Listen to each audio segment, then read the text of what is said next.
I hope you are living at your home very well. Children, today's topic is TCP/IP and it is dedicated to class 6 to 8th transmission control protocol and internet protocol.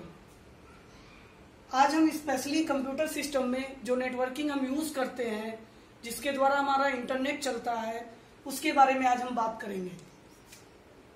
Previous classes में मैंने बच्चों को काफी explain भी किया है कि TCP यानी ट्रांसमिशन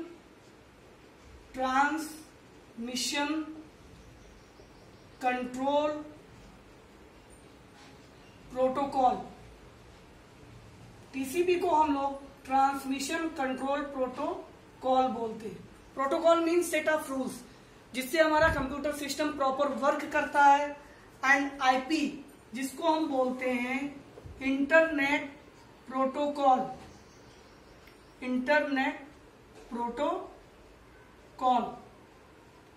इसके थ्रू आईपी एड्रेस कोई किसी भी सिस्टम में जब हमारा आईपी एड्रेस होता है तभी वो प्रॉपर वर्क करता है, क्योंकि ये हर सिस्टम का एक यूनिक एड्रेस होता है जिसके थ्रू कंप्यूटर सिस्टम रन करता है और वो प्रॉपर वर्क करता है। अब हम बात करेंगे इसमें कि ट्रांसमिशन कंट्रोल प्रोटोकॉल में क्या क्या चीजें होती हैं।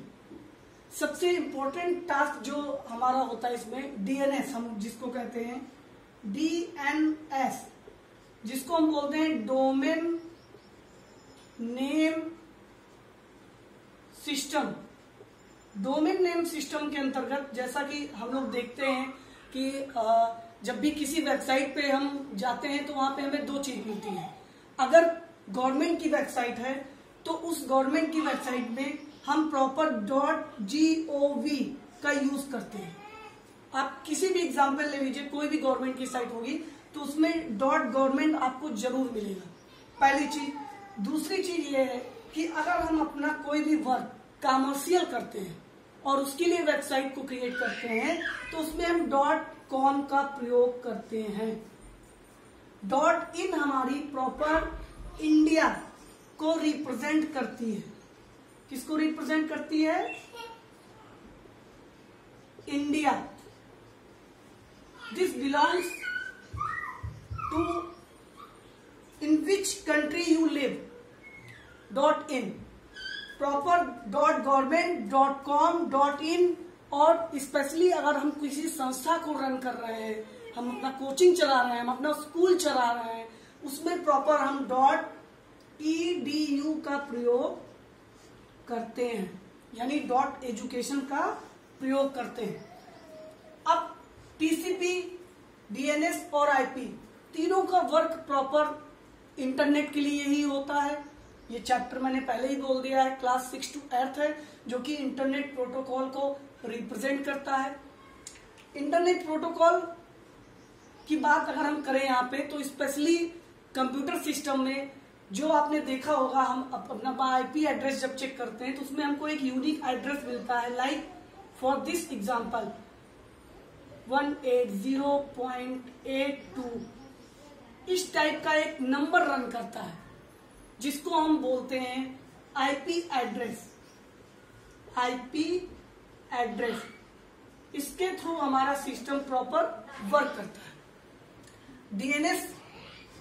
डीएनएस का यूज डोमेन नेम सिस्टम के लिए होता है, जैसा कि मैंने अभी आपको बताया। .government .com .in प्रॉपर इन चीजों को हम यूज करने के लिए एक सिस्टम इसका बनाते हैं जिसके थ्रू गवर्नमेंट सक्सेसफुली हमारी कैटेगराइज करती है, चीजों को कैटेगराइज करती है कि वो किस कैटेगरी में जाएगा। वो एजुकेशन डिपार्टमेंट है या अगर हम किसी फैक्ट्री को पार्टिकुलर रन कर रहे हैं तो उस फैक्ट्री के लिए हम .commercial का यूज करेंगे। कॉमर्शियल का मीन्स आप समझ ही रहे हैं, जो पार्टिकुलर बाहरी क्षेत्र के लिए यूज किया जाता है, जिसको हम कह सकते हैं कि फैक्ट्री हुआ या कपड़े के उद्योग हुए, इन सब चीजों के लिए हम .com का प्रयोग करते हैं। ये हुई आज टीसीपी और आईपी की बात। अब इसमें एक इंपॉर्टेंट फैक्टर आता है सबसे, एफटीपी, जिसको हम बोलते हैं कंप्यूटर सिस्टम में फाइल ट्रांसफर प्रोटोकॉल। एफटीपी बहुत ही इंपॉर्टेंट रोल प्ले करती है सिस्टम में, इंटरनेट का यूज करने में। जब भी हम किसी फाइल को ट्रांसफर करते हैं तो वो एक सेट ऑफ रूल्स के थ्रू सेंड होता है, जिसका एक पर्सनल यूनिक एड्रेस होता है जिसके थ्रू वो वहां तक पहुंचता है। टॉपिक मैं नेक्स्ट क्लास में डिस्कस करूंगा, इसके कई सारे पार्ट्स होते हैं, वो मैं आगे की वीडियो में आपको बताऊंगा। धन्यवाद।